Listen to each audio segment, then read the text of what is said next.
Hello friends, welcome to wonder kitchen. ఈరోజు మన ఛానల్లో మనం ప్రిపేర్ చేయబోయే రెసిపీ పులుసు పొడిపిండి.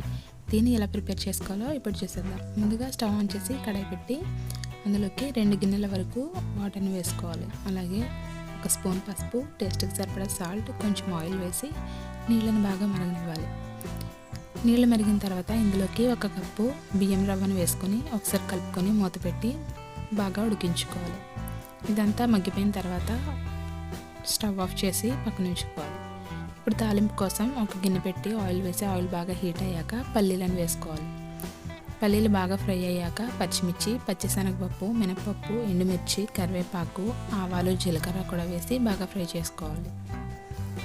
ఇప్పుడు మనం ముందుగా మగ్గించుకున్న బియ్యం రవ్వలోకి తాలింపును వేసేసి బాగా మిక్స్ చేసుకోవాలి. ఇదంతా బాగా కలిసిపోయిన తర్వాత ఒక 3-4 నిమ్మకాయలు కట్ చేసుకొని నిమ్మరసాన్ని కూడా గింజలు లేకుండా అందులో వేసుకోవాలి. ఇదంతా ఒకసారి బాగా మిక్స్ చేసుకొని సర్వింగ్ ప్లేట్లోకి తీసుకుంటే పులుసు పొడిపిండి రెడీ అయిపోతుంది. ఇది లాంగ్ జర్నీలో కూడా చాలా బాగుంటుంది, ఎక్కువసేపు కూడా నిల్వ ఉంటుంది. ఒకసారి మీరు కూడా ట్రై చేసి ఎలా కుదిరిందో మాతో కామెంట్లో షేర్ చేసుకోండి. మన ఛానల్ని అయితే ఫస్ట్ సబ్స్క్రైబ్ చేసుకోండి. నెక్స్ట్ వీడియోలో కలుసుకుందాం. Until then, bye bye.